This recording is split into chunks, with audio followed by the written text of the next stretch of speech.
supposedly there's going to be another Resident Evil movie, but they're saying this one's actually going to go back to the game series roots. Oh, yeah? So we might actually get ours one that's like in a mansion, but like the mansion from the Resident Evil games is the one that we were given. Oh, that's cool. But I don't know, man. I mean, we'll see. If so, like, then I really kind of hope that Resident Evil 4 becomes a thing in movie version, because I actually think that would be legit terrifying. Like, I know RE7 would be terrifying, but I feel like they could make magic with RE4. Yeah. Well, yes and no, because, like, when you really think about it, the Resident Evil movies were more like RE4, 5, and 6. Well, no, it was definitely more action top. RE5, because RE4, even though, like, it was still, like, the same amount of action, it was just more intense because of the camera angle. Well, yeah, the camera angle, and it was more closed off areas and stuff, but... Yeah. I don't know, the way... Because, like, it's funny, because... not the last movie, but the one before it ended on, like, what all the fanboys wanted with, like... Leon Kennedy and Ada Wong and Jill Valentine, like, on the roof of the White House with Alice. And it looked like they were going to have this huge fucking showdown. And then the beginning of the next movie, they all died off screen, except for Alice. Yeah. I mean, I like Mila Jovovich, but I'm kind of over the heavy-handedness of her role as Alice. Yeah. I think I'm ready for a new one. I mean, I guess... as long as it's not as bad as Hellboy. I feel so terrible. Dude, I'm throwing shots. Like, you know a movie's bad when you have to make the excuse of, you have to pretend it's its own universe. Yeah. Like, that's the pure sign the movie fucking sucks. You have to pretend it's its own story. Well, then it's shit. You know what sucks is that, like, they had the casting for it, man. Yeah. And they finally got the R rating, which a Hellboy movie should be. Yeah, but it's just get Guillermo del Toro on it. Like, he obviously knew what he was doing with the property. Well, yeah, because Guillermo del Toro is fantastic with the whole gothic range of, like, visual styles and storytelling, and that's what Hellboy is. It's a gothic comic book. I think what we're saying is that Guillermo del Toro needs to adopt us as his kids. Basically. And welcome back to the Punk Horror Podcast. I'm Matt. I'm Cody. And we're the only podcast in the world where the love of horror movies meets the love of punk rock culture. And today we're here to remind you to appreciate your friends that ask you to make music playlists for them. Like, those are fucking, like, those are diamonds, man. So that's just, like, that's a very specific... Well, and I'll tell you why. So, like, the one night that you were playing Killing Floor 2 with us. Yeah. Like, this most recent night, like, it was me, Jenna, and Harrison. And Jenna just, like, says over the mic, she's like, Matt... one day I really want you to just make me a playlist of punk music. And I was like, really? And she's like, yeah, like, I'm listening to some of your playlists. I follow your Spotify, and you just have a lot of good taste in music. And I was like, aw. Like, that's a really nice thing to hear. So, like, really appreciate those friends who actually say that shit to you. Sorry, I'm just... That night was just fucking funny, because, like, I was trying to go to bed, and all I could hear from downstairs is Harrison's going, Jenna! Jenna! Jenna! Jenna! Jenna! Jenna! Jenna! Jenna! Jenna, help me! Harrison, heal Harrison, me! calm down, Jenna, Harrison. help me! She's I'm right almost next dead! to you. Heal Harrison, me! Harrison! Oh, I'm healed! Harrison, and she's like, I'm right here, Harrison. Like, I just laughed so like, hard. speaking of, like, whenever fucking... the four of us play together, that's, like, half of the comments. Because, like, what I was telling you earlier, like, whenever you, me, and Jenna play, like, we get in the zone, and so it's really quiet. Yeah, on top of that shit, dude. But, like, I love playing with Harrison when you add Harrison, you just hear him going, Jenna, heal me, I'm almost dead, Jenna, help. Dude, and then me and you are, like, soaked in blood in the game and, like, on our last limb with only 5 people left, and we're like, we could fucking use it too, Harrison. I love it when we include Jenna in anything, because she rounds us out perfectly with, like, anything that we're doing. Like, even the fucking night we went to see Scary Stories to Tell in the Dark. Yeah. Like, I swear to God, the weird shit that happens at 7-Eleven up here is now transferring over to that theater. Because, like, that whole fucking night was weird. Dude, you would not let go of what happened. Dude, because we walked into a Lifetime movie scene. We flat out, or like a freeform ABC Family movie, like TV drama, teen like TV drama scene, like something you see on MTV. Like I swear to God, it was so fucking weird. I know. Like we just because we like as we get to the door, like this girl, like, and like by the way, at Fort Collins, like I'm so used to seeing this shit, like it's nothing new. But, like a girl in like booty shorts, like is backing up through the door, and I was like, oh, this has never happened before. Be careful not to touch the door glass. And like fucking, she backs up through it, and it's just like wearing like this poor excuse of like a shirt. It was a crop top. It was a crop, like, and it was a tight crop top, and it was on purpose. And like, she just got out of this argument with like her mom. Like, I guarantee, you, the fucking argument was about how she was dressed. And I guarantee the mom was like, "I wish you would put on a shirt or something else." And I guarantee you, the girl got so mad as she was backing up and like, cause she she put on a bra that was like putting the girls out there like making a scene on purpose. Like it was a fuck you mom outfit. Like in your face, you can't tell me what to wear. It was that type of thing. Cause like as compared it to me, even though I've never worn anything that skimpy yet, I've worn outfits just to piss off my mom. So, by the way, he got all of this out of literally 5 seconds of seeing this girl walk through the door, look at her mom go, "Really? You're gonna leave now? Really?" And then she just fucking walks away. And you want to know why? That's all that happened. And you know why? You want to know why I know why exactly that's what happened? It's because I pulled that exact shit on my parents, where I would literally just fucking walk away just to piss them off, just to get them to chase me, because I would be a fucking petty dick like that when I was that age. And, like, I guarantee you, it was totally like, and it could have been like a prior argument started, and then just like she wore the outfit as a retaliation power move, and like her mom's just like, "Oh hell no, my daughter's not dressing up like some hoe." And to be clear, like, dress however you want, ladies. Like, dress up whatever you want. Like, I'm just taking apart the situation that happened as we were trying to go see this fucking movie. Like, and so that fucking happened. She walks off. I'm like, okay, that's probably the least weird thing that's gonna happen tonight. And as we're walking through the fucking theater, yeah, fucking this whole entire family get walked out by the cops. Like not just like maybe a boyfriend, girlfriend, husband, wife that maybe are a little too someone drunk. was in cuffs, dude. Like fucking person group got walked out by the cops. And we're like, oh shit. Like, what the fuck did they do? Like, you gotta imagine what like fucking line they were pushing there.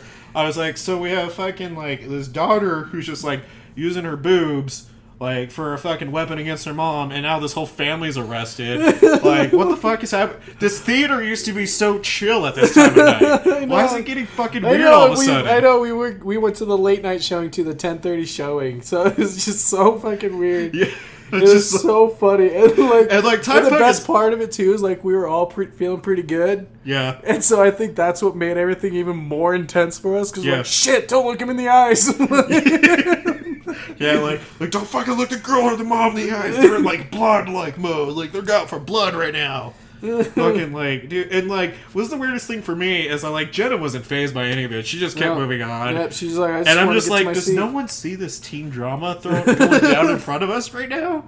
Like, this is a Lifetime movie. Like, fucking, if I like, maybe I'm just like, like not respecting their privacy, but like they're right in our fucking way, man. They're in our walking path. I know. Like, and it was just fucking weird, dude. It was the weirdest shit. Yeah, that was a strange night. Fucking, I mean, you never know what you're gonna get up here. I know, and I just think it's funny. It's like all those things literally took up 15 seconds of our night, and that's all we can remember of the night. Like, it's literally just real quick of what happened. Because it's just so many weird things happening after the other. We're just like, okay, all right, okay, all right, okay. Because I respect the girl for that power move, like, flat out, because I've been there, man. I was like, bravo. Like, that was a real gutsy outfit to put on just to piss off your mom. And like, she was like, what, 13? Or fucking whatever. I don't know how old she was, but damn, she came in swinging with that one. I was just like, fuck, dude, you're like really attacking your mom with that one. Like, holy shit. Like, that's like almost as bad as the time as I purposely wore pants where like my crotch was exposed and my balls were hanging out. Like that's almost as bad. Almost. Like and like I get that anger, like because you can't like hit your mom or nothing like that. Yeah. So like fucking, I guess way to go. And then it gets fucking weird because I'm like, way to go with your skimpy outfit, and then it's just fucking weird. Yeah, pretty much. But still, I respect the power move. Like, that's some shit I would pull. Alright, I know. I've seen you do it. Yeah. That, aren't you uncomfortable? That's not the point. It's the principle of the matter. That's what we're fucking talking about right now. Just the principle of the matter. Yeah, don't give me that shit, Cody. Don't give me that shit. Okay? Yeah. I like how your laptop, she's like, you know what? I'm going to give you shit now. Yeah, no, like, I'm not going to work for you. now we can't talk about what's going on in horror this week. Damn it. Yeah, but we can talk about a few things, though, going on that I know off the top of my head. So, like, right now, you can actually purchase the axe from Mandy that Nicolas Cage used. Like, yeah. like, it's a straight-up replica of that exact axe. I still need to see that movie. It's so good, dude. Like, and it's such a weird trip of a movie, too. It really is. Mm-hmm. Like, talk about, like, a fucking, like... live replica model of the axe from Mandy can now be purchased.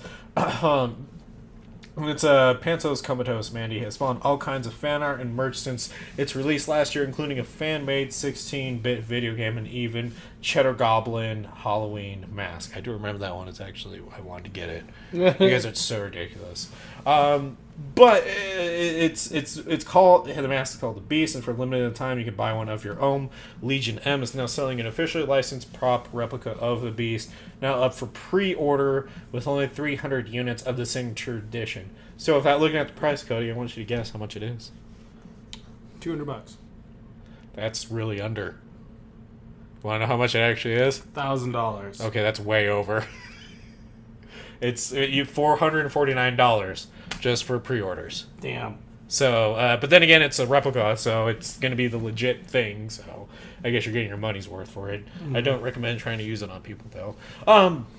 Yeah. Moving on to other things in horror. So, an extended director's cut of Mike Flanagan's The Haunting of Hill House is coming to Blu-ray. That agitates me. Why? I know we already talked about it before, but I wanted to say it on the podcast. Is that, like, I think it's stupid that something that was made specifically for a streaming service is going to have an quote-unquote extended cut on the Blu-ray version of it. Well, to add into it. It's just like... Well, for your argument, too, adding on to it, like, the fact that, like, Quentin Tarantino, like, released, like, extended versions of The Hateful Eight on Netflix, each divided up by actual episode chapter. Yeah. Like, it kind of, like, is also dumb for, like, Blu-ray. So I can see that way a little bit more. Like, from when it goes from the theater to DVD or Blu-ray, getting the extended cut, I kind of understand that in a sense of, like, businessing and marketing.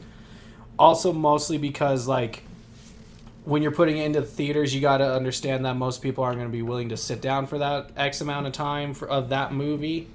And so when you release the extended cut, when it goes to home, it makes sense because, you know, people can pause the movie whenever they want. But to already release it on a streaming service where you have no limit, that you don't have that kind of limit, like, that's such a money grab. Yeah, I mean, I guess the argument for it would be like, well, no, what if Netflix goes under and I don't have an internet connection, then I can actually watch Hills on Haunted Hill, and I'm like, okay, well... That's a fair. I guess that's a fair argument. No, first off, you shouldn't. If you don't have internet, you shouldn't even know what the fuck House on Haunted Hill even is. Well, I mean, or The Haunting of Hill House. Well, for that argument's sake, since it's like a reimagining of the novel, I would say, like, so it's, I guess it's services in need, but it does feel like it's going in reverse though. Yeah. Of like it being on Netflix, and they're like, oh, now we're gonna have a DVD with it. Like, yeah, I mean, they already did it kind that of feels for like Stranger Things, but yeah, it kind of feels like, oh, we have a DVD with. Like, it's weird because they did that with Orange Is the New Black as well. Yeah. Like, that's what I don't understand. Is like it's already on a streaming. I mean, I guess that's how they make extra money. Yeah. But whatever. I mean, anyways, I would have thrown one in. So this is kind of cool, and I'm actually really upset that I didn't talk about this on something you love. But Bray Wyatt's new theme. So for all you wrestling nerds, like if you're a wrestling and a horror nerd, Bray Wyatt's new gimmick is fucking It's fucking on dope, point. dude. It's amazing. And so this is really cool. What I thought was pretty cool about it is that because Bray Wyatt's Fiend. because his new gimmick, the Fiend, did so well and took off so well that Bump in the Night WWE 2K20 will include a horror-themed DLC pack for the Halloween season. That's pretty cool. So if you pre-order it, that's how you get the Bray Wyatt Fiend. I mean, it's stupid that they nickel and dime you like this, but It's fucking WWE, though. I know, but they're like, for the fans. yeah, quote, but what's unquote. really funny is I saw Braun Strowman. He's Frankenstein, and Yeah. they're legit skins. I thought that was kind of cool. That is right. cool. Well, and the Fiend, Embrace the horror.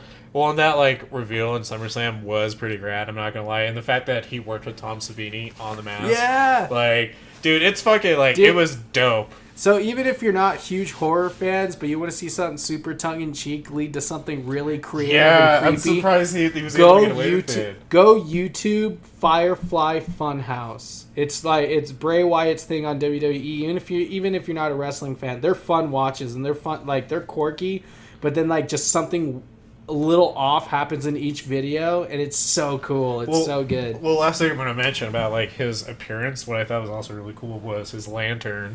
Yeah, because like it's his head. it was like his old face and head Yep. made to be a You know lantern. what's- It was fucking rad. So you know dude. what's funny is I think I saw that that was a last second thing that he did. He Yeah. decided to take it with him like last second because I think people they were telling us like, I don't know, that might be a little too much.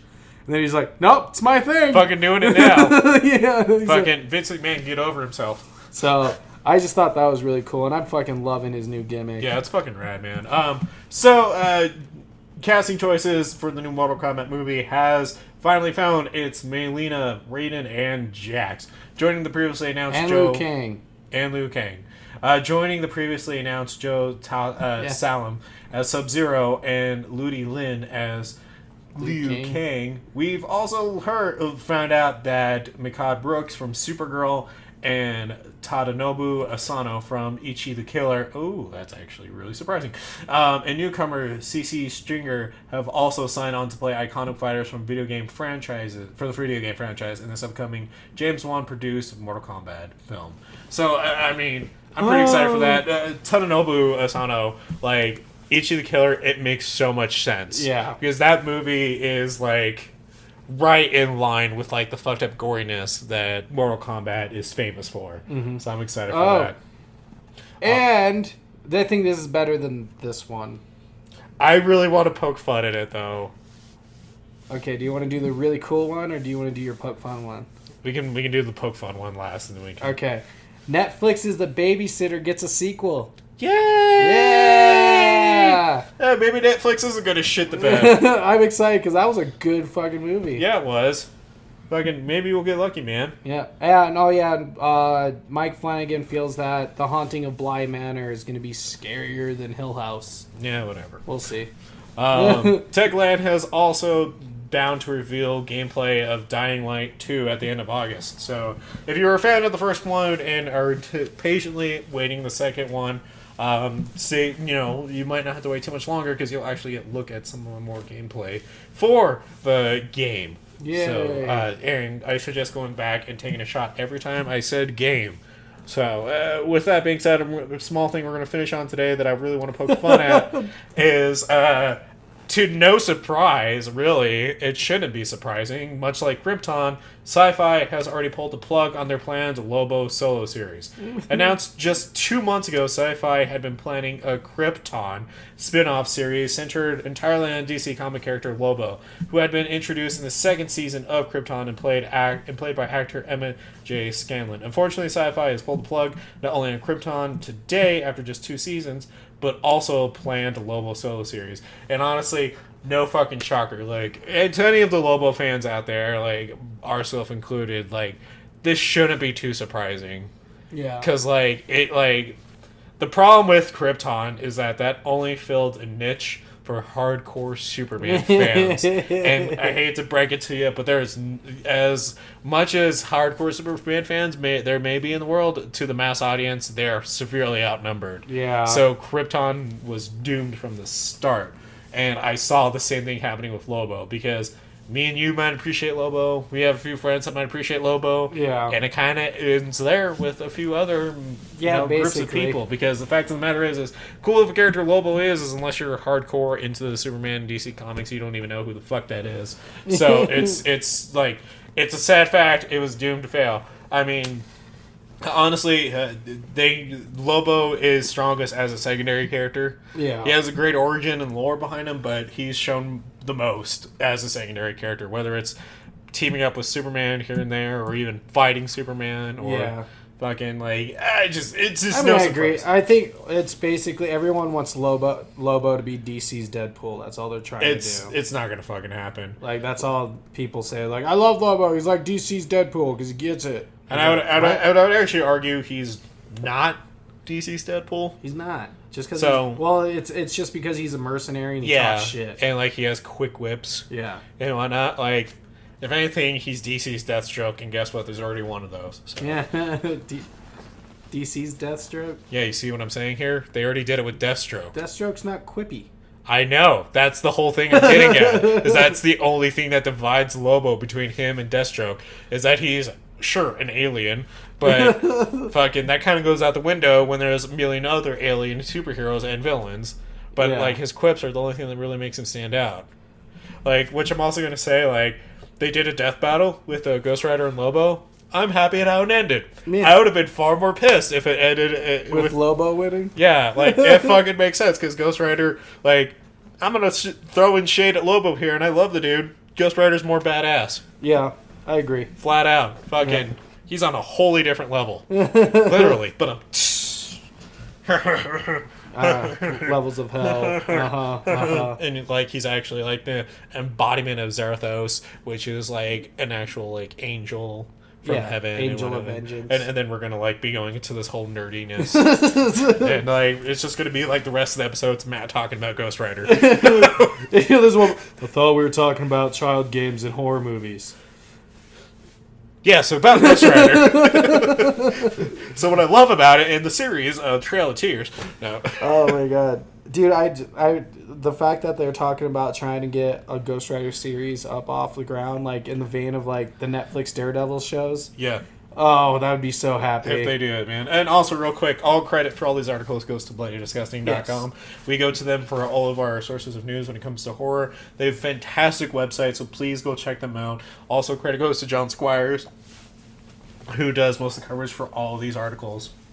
I'm going to say it every time, Bloody Disgusting, we love you. We would definitely love to work with you. I'm just going to keep, from a distance here, rubbing your shoulders, trying to get you to reach out to us. Be like, hey, Punk Rock Horror Podcast, want to be our friends? I mean, we're not desperate. No. We're not at all. No, not at all. But that being said, let's jump into today's subject. So this one was definitely going into the category of some of our more challenging discussions that we've ever done. Like, this goes into the pile. This was such a shithole to try and fucking research too. But we fucking did it. So we've talked about video games and horror movies based on as such, but we actually haven't talked about video games that have the premise of child games. So not video games. Not video games. I mean, video games can kind of be roped into that too. But we're not going to do it. We were trying to think of more like, child games, like childhood hide and seek, kick the can, would you rather, so on and so forth. Eeny, meeny, miny, moe. And so we kind of realized, we kind of got into a discussion of talking about horror movies where the antagonist is pulling all the strings, and it ended up turning more into like game show style. Yeah, horror. But so anyway, just a couple examples. God damn it. Couple examples of like game show horror is Would You Rather, the Saw franchise, Battle Royale. But so the earliest one that I could find, I don't know what game it was like, is thrown in there besides Game of Death. Is when Dr. The Man They Could Not Hang, that came out in 1939. And there might be an older one or more relevant to our. We're gonna go with that one. Yeah, but that's the oldest one that I could find where it's like kind of like Game of Death. Yeah. And so when we were trying to pick our childhood horror game, like movies based on childhood games, like it was hard trying to find them.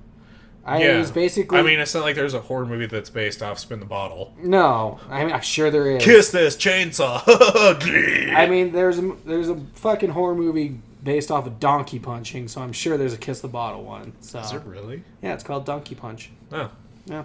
Why did I think it was going to be more creative? I don't know. It was like tulips in June. I almost did that for one of my reviews, and I was just like, it's a terrible movie. It was just so bad. Oh, what's Donkey Punch called? Oh, Donkey Punch. Well, it was because like I saw it for what was the one we were doing? Oh my god, was it our kink one? I mean, you got me, man. It might have been that. I can't remember. It was one of our pretty rough episodes. Oh, snuff films. Ah. I should have figured when you said one of our rough ones. I was like, to be honest, our most rough one was the snuff one. Yeah. Anyways, I kind of want to revisit it. Yeah, I do too. We got to go back into the erotica horror also. Yeah. Now back to the kids. So, and we also kind of decided to do it this way because, like, we figured since last week, or last recording, we talked about horror movies meant for kids, that let's talk about something meant for adults where it's like adult game horror. So that's, I mean... Yeah, well, kind of that. And also, to tie in something that, because we're recording way in the past, we haven't done this yet, but the fact that we have this cool thing happening on Monday. Yeah, so we obviously have picked our winner for our Ready or Not ticket giveaway. All congratulations goes out to Lala Morongo again. Yeah, congratulations. So she's going to be joining us to see Ready. Because this is coming out after we... Yeah, she has joined. Yeah, sorry, it keeps throwing me off. Yeah. She has joined us to see the movie Ready or Not, which is now in theaters everywhere, and it came out to great reviews.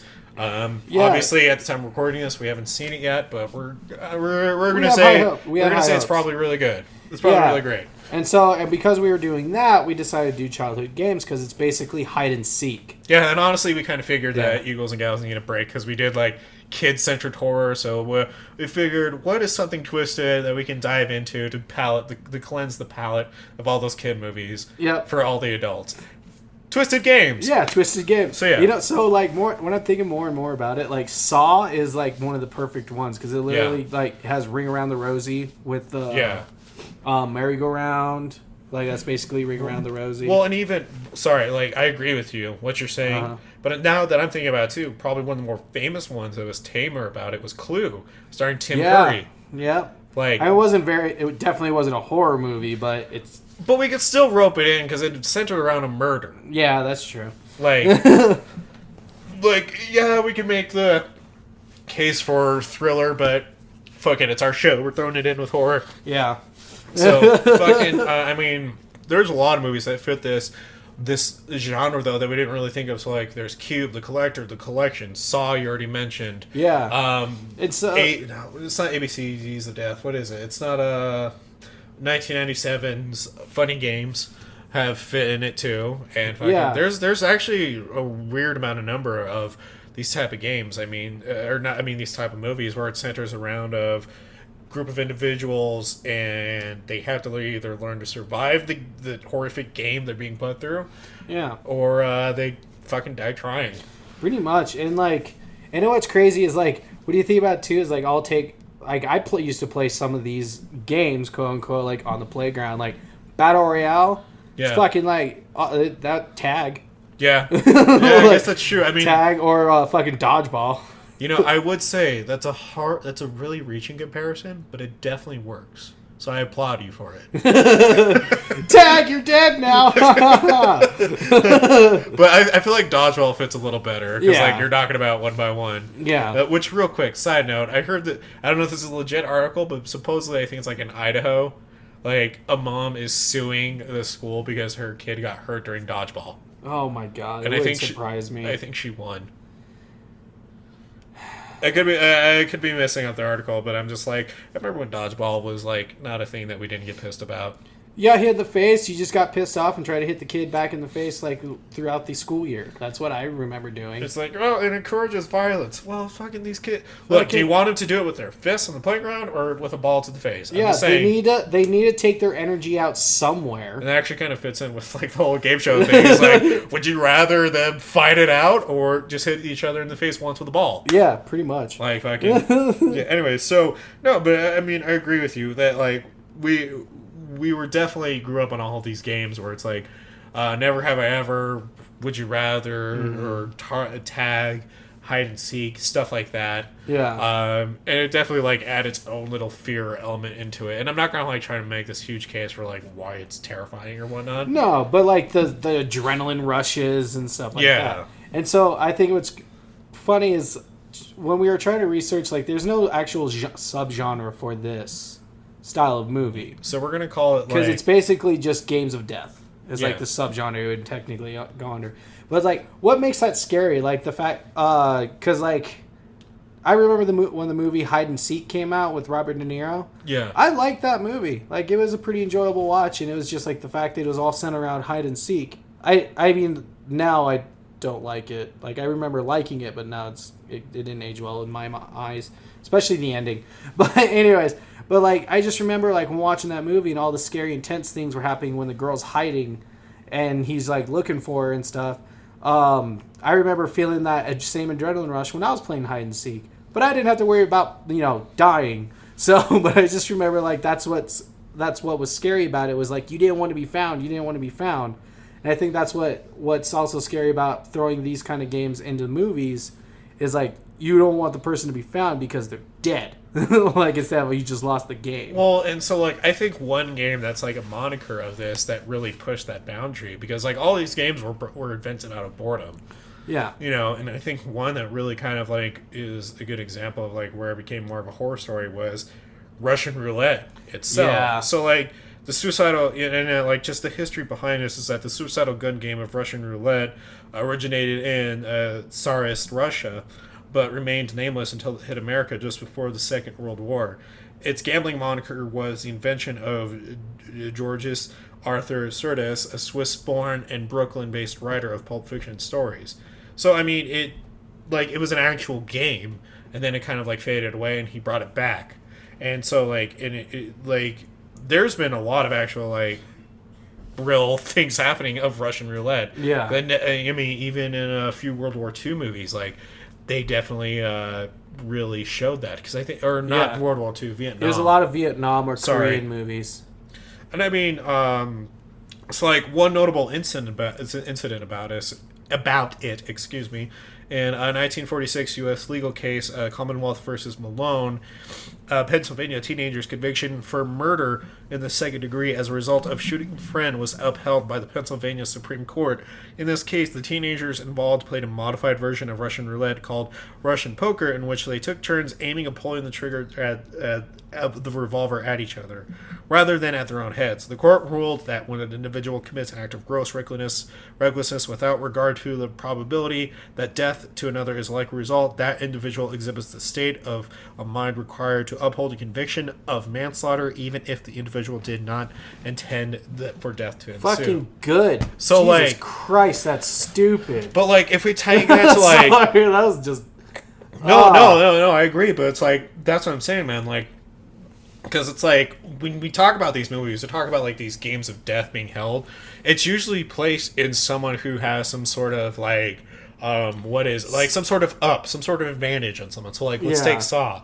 Saw, he created his own advantage by stalking the people, and then drugging them. The routine and drugging them. Yeah, so like, and he was able to chain them. That's his advantage. There's And putting them in horrors that are based off their fears. Well, and then supposed to. It's not coming out now due to recent events, but the movie The Hunt, Yeah, was also one that was based off this. I mean, it's people being hunted by a bunch of rich people, and then Ready or Not, which by now the time you're listening to this has come down. Is based off hide and seek. Yep. And the fiance is being hunted down by her fiance's wealthy family. Yeah. And so like there's usually like somebody in power when it comes to these type of things, and I think that makes it so much more terrifying because it's that control being taken away from you of what you're feeling through the protagonist, you know? Yeah. Take The Purge also. Yeah. I mean, like, they're literally, like, people that sacrifice themselves because they know they can't survive the game of The Purge. Yeah. To these richer people, just so the richer people give, like, their family money or something like that. Like, yeah. Yeah, no, that's what I noticed, too, about almost all these, is that it's usually some rich person or some, like, corporate conglomerate that's pulling the strings about it. Like, take The Running Man. Oh, It was literally a game show of death. Literally shown on TV. Well, like in that show. And this, like, also seeps into, like, even more modern media. Like, probably one of the biggest movie franchises of all time that this, like, capitalized on was The Hunger Games. Yeah. Like, that whole movie was literally based around...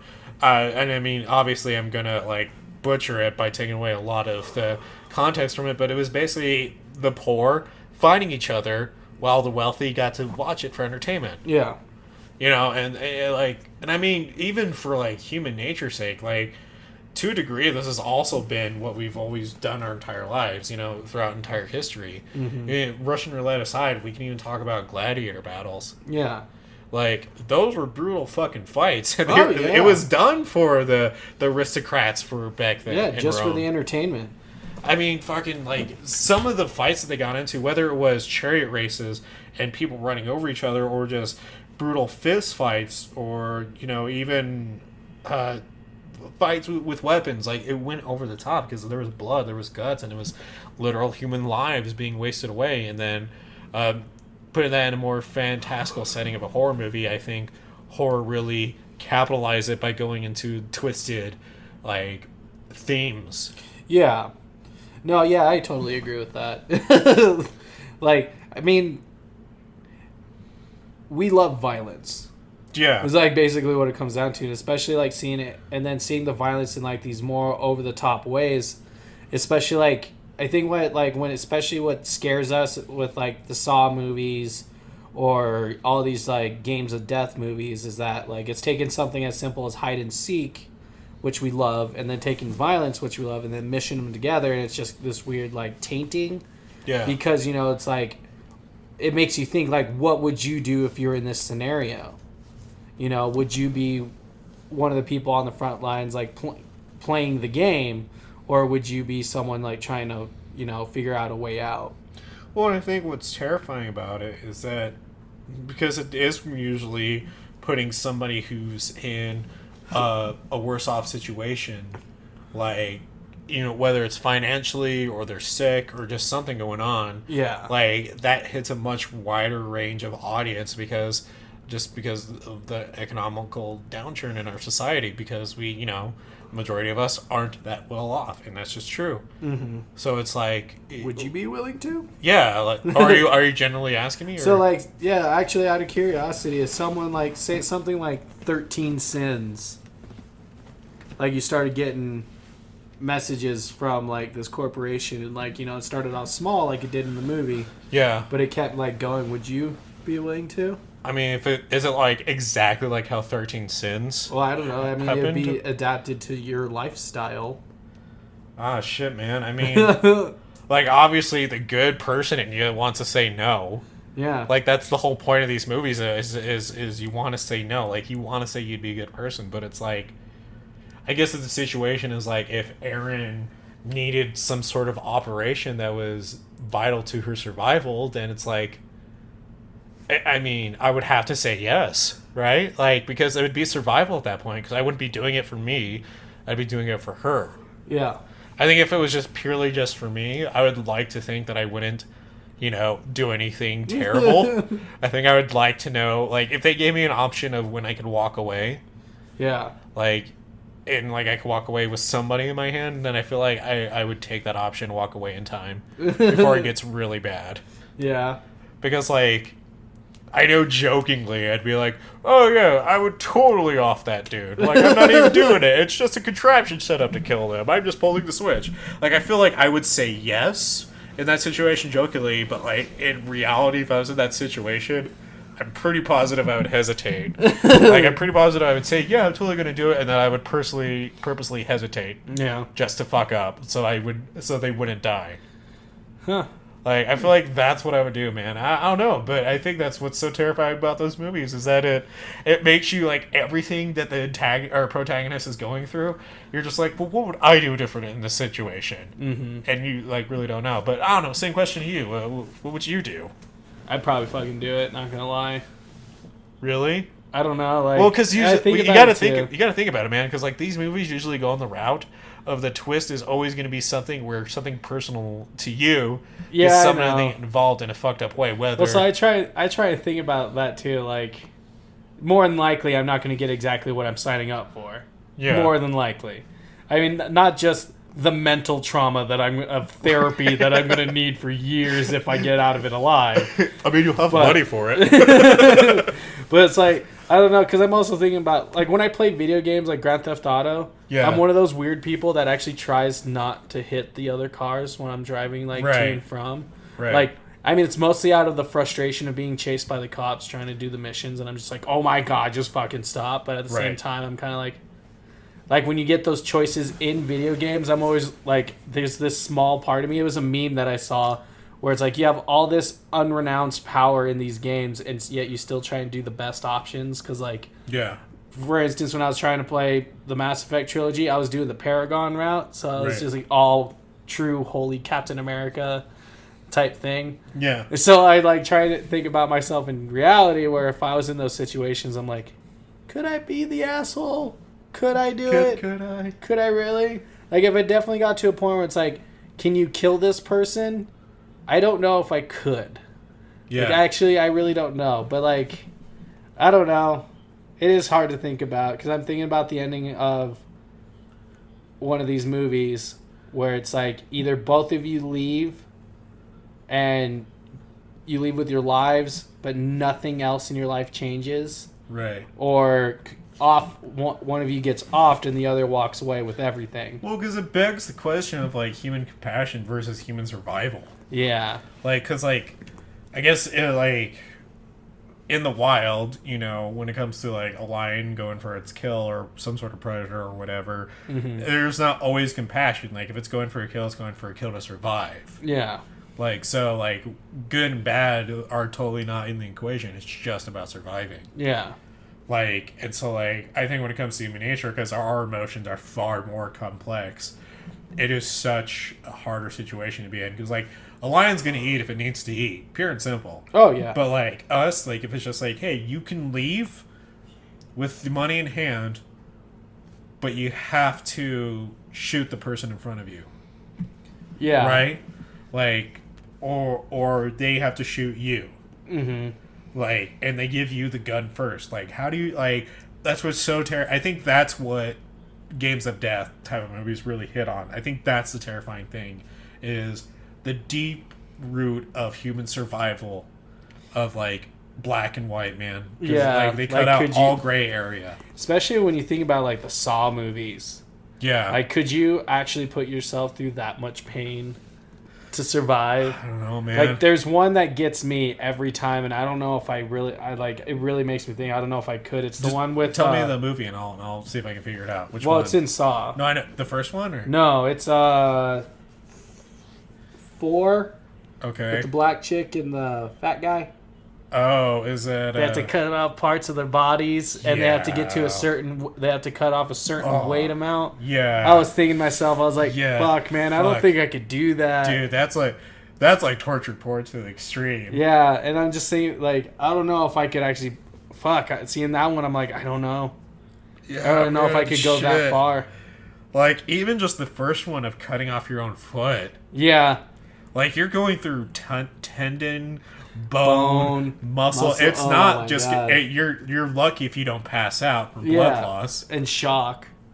Like, yeah, you're lucky if you don't go into shock and die right then and there. Yeah, like even just halfway through your leg. Yeah, like, it just, like, considering that's where the majority of your tendons are on your body is near your foot area. Yeah, like, to cut through all those nerves, like, God, dude, like, I fucking, like, cry like a bitch when I hit my, like, fucking ankle. Like, on a corner of a table. Like, I was like, motherfucker! I don't want to live anymore. It's like, and I cried for a whole 5 minutes. I know, I'm pretty And then tough. I got my lollipop. I'm pretty extreme. Yeah. But fuck, I don't know, man. Like, there are some things, like, I'm like, I could do that. Like, there are, like, I feel like there are some. Yeah. But, like, if I was thrown in, like, a Hunger Games situation. Dude, I'd fucking hide out. Yeah, that's what I Like- think. I was like, I think I'd probably try and hide. Like, it's about playing fucking smart at that point. Like, Yeah. I'm gonna fucking hide, camo, and, like, pick my fights. Mm-hmm. So, I don't know, man. But I also, like, so one thing, like, talking about this genre, too, is, like, I feel like there's not a whole lot. And it's a little saddening, you know what I mean? I know there's only so much we can do, because literally every horror movie is hide and seek. Yeah. But, like, you know what I mean? Because, like, I feel like the Would You Rather, like, I know there's already a movie based off of Would You Rather and Truth or Dare. I feel like those movies, Yeah. like, they can have a lot more creativity with them. And I Right. feel like that they have done. Because, like, I watched Truth or Dare, the one by the Blumhouse one. Right. And I enjoyed it. It was schlocky, but, like, they definitely had a lot of potential for that Right. movie. And then, like, there were some really good ones, some left out of left field type things.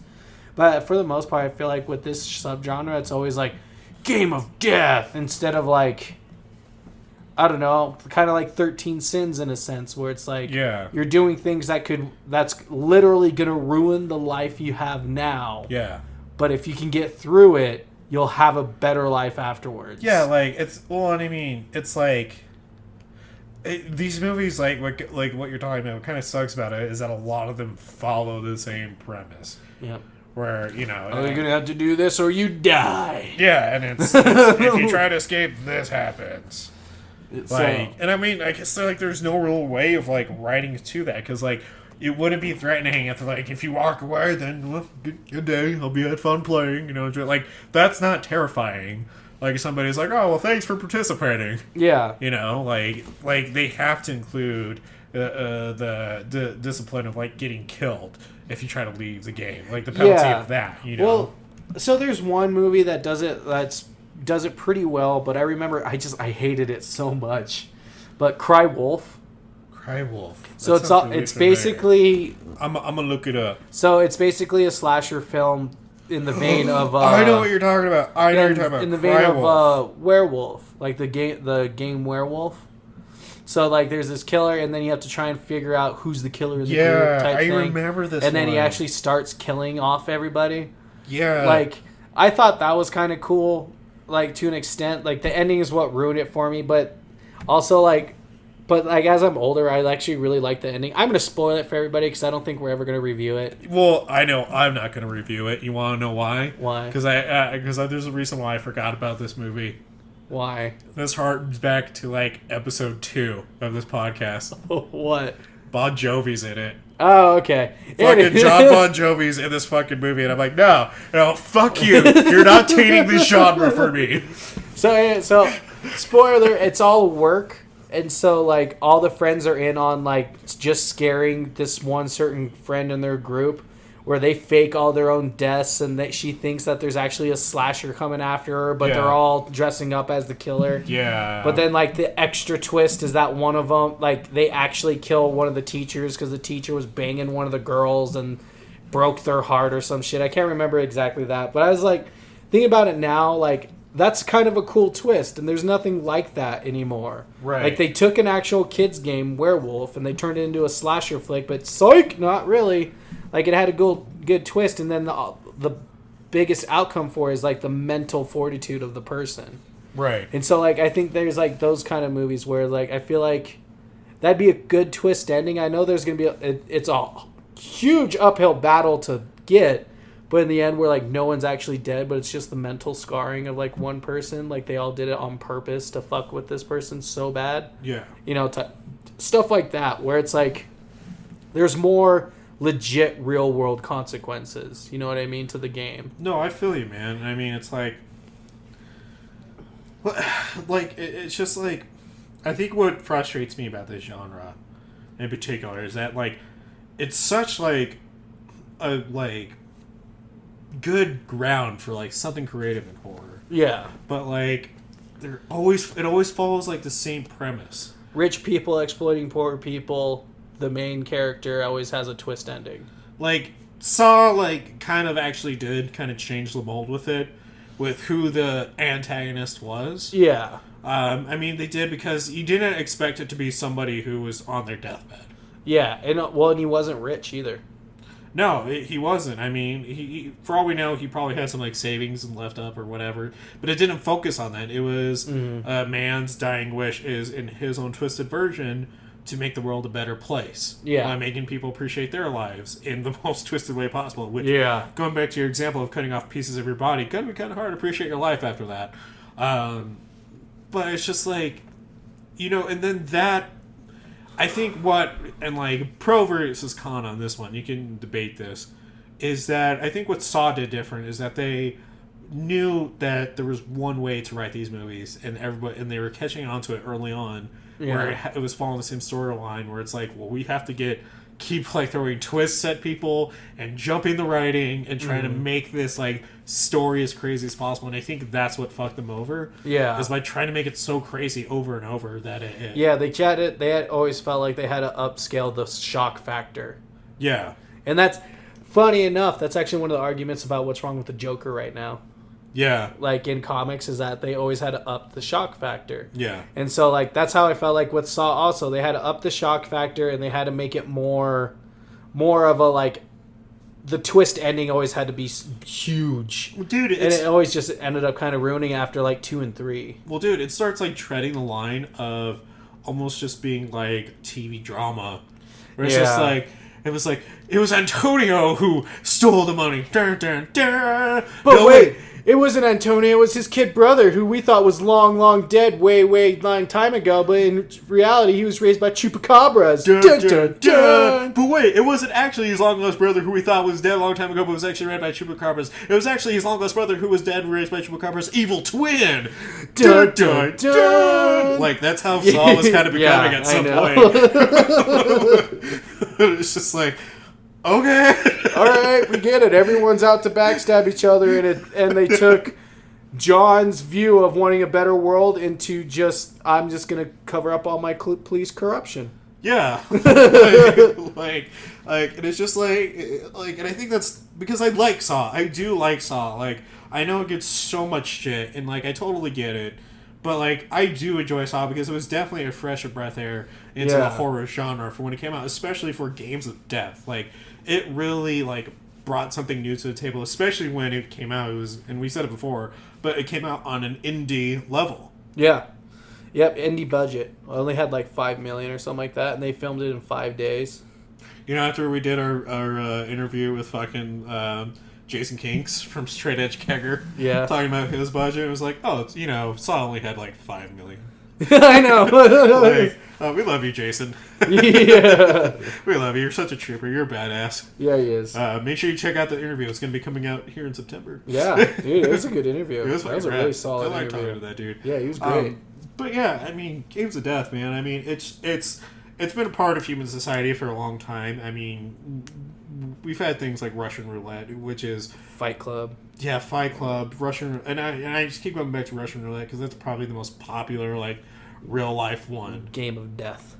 Yeah, I mean, even like Chicken, like the whole thing behind Chicken was to ram each other, hoping see who's gonna run out of the way first. And if no one does, somebody's getting hurt. You're gonna get hurt today. Like that seems to be like a weird thing that we like to do to each other. It's like, oh, well, let's play this game. Oh, well, what happens if we lose?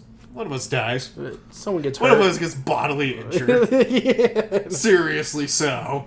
I know, but I just think that, like you said, this is like the games of death. Like has a good foundation, but I feel like they've just gotten super stale. It's just following the same routine. It's always a rich person in control for the most part. You're always doing something like ridiculous, and then someone is always gonna die at the end.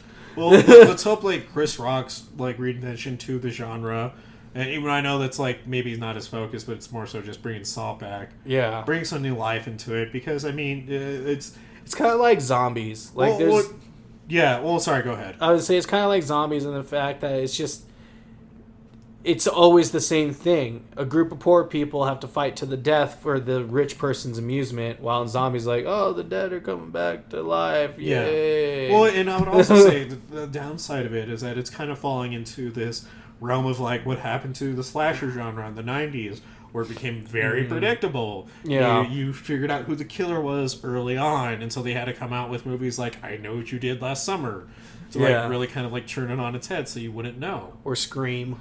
And it's and like I think it's getting into that realm, and I just I think what's really cool about this subject is that we don't really need to do a part 2 to it, because I mean it's relative, as old as the genre may be, it's still so untouched that we can make the argument that it's still relatively new. Yeah, and it's just like it just needs new life. Yeah, is like all we're saying, because like we still enjoy these games of death movies. I mean, like, because some of them are solid, rock solid. They're really good. Like Cube is a good one. It's definitely fucking intense. But like you even see them trying to like bring life back into it with Not Ready or Not, but Escape Room. Yeah, the new one that came out. Yeah, I still haven't seen that. And I don't know if I want to. I want to because I like some of the actors in it, but I also don't want to because it just feels like another by the books one. Yeah, it just kind of seemed like another like Fear Fest or Slender Man. Like, let's just get this movie out. Like, hey, escape rooms are a fad. Let's make a horror movie. Yeah, I mean that's definitely what it feels like. But I mean, I don't know, man. I think that kind of like does it for this discussion. I mean, I don't really know if there's anything else we can add into it.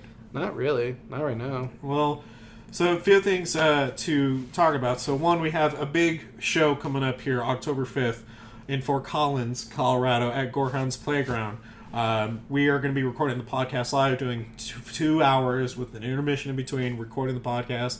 You're going to have the chance for some listener participation live and recorded. So we're actually going to be pulling people from the crowd to come up and talk with us. And then we're also going to be watching a hand-picked movie that we're going to pick along with Jeff, the owner of Gorehound's Playground. Yeah. And we're going to pick a horror movie that we're going to be reviewing. We're going to be watching it live all together. And it's $8 to come for admission. You're there. That $8 covers popcorn, candy, and soda. We're treating this like a night back to the movies. We want all of you ghouls and gals to come out, hang out with us. Aaron's going to be there. We're going to be there. We're going to have giveaways, and we're also going to be giving away some free merch. Yeah, it's going to be a lot of fun. So you guys definitely need to show up. It's going to be great. You want to inside depth, get to know me and Matt a little bit more. Yeah, well, I mean, if there's time afterwards, I'll definitely try to hold a Q&A. I do know Gorehounds does have like a time limit for how late they can stay open, but Jeff's a really cool guy. Yeah, Jeff's a cool dude, and it's going to be a good time. So definitely come out. It's going to be October 5th. Yep, at 7 p.m. at Gorehound's Playground. Yep, up here in Fort Collins. So and if you're out of state, like, I mean, you're going to hear this on a Friday episode, but if you're willing to come see a show, we might take you out and get a beer. Yeah. Just saying. Free beer. Looking at you, Texas. Come on, Texas listeners. Get up here. I want to hang out with you. I really do. I genuinely mean that. Like, I genuinely mean that. I'd like to hang out with more of our listeners, too. I feel you, Texas. Woo, woo, woo. Or California. Yep. Or anywhere else, really. Anyways, so where else can you hear us, Matt? So you can listen to us on Spotify, iTunes, Google Play, Player FM, our website, www.punkrockhorrorpodcast.com, which I finally gotten into and have updated. Nice. Erin's now on the team there. She has her own section for the Paranormal Princess podcast. Cool. And with that, with that being said, if you want to keep involved with everything we're doing and have details for the show and everything else, please like us and follow us at Facebook. Search us up at Punk Rock Horror Podcast, or on our Twitter at officialprhp, or on Instagram, Punk Rock Horror Podcast, #PRHP Podcast. If you want to consider supporting the show and be part of all the cool rewards that we're going to be coming out with soon, because we actually have talked about some more that we're really excited to unveil to everyone. Yeah. Please consider going to our Patreon, patreon.com/punkrockhorrorpodcast. Even though we're going to be giving out some free merch, it's not going to be all the types of merch that we have on offer. So go to teespring.com/punkrockhorrorpodcast to check out all of our merch. We have some fantastic shirts, Ghouls and Gals shirts, Punk Rock Horror Podcast shirts. Mugs for all you horror fanatics out there. Yep. And pure and simple, the fact of the matter is that we love you for tuning in and for hanging out with us. and for continuing to tell your friends and family about us. We do appreciate it. It means a lot to us. And with that being said, thank you again, ghouls and gals, creeps and mavens, for hanging out with us and talking about horror with us. Bye. Bye.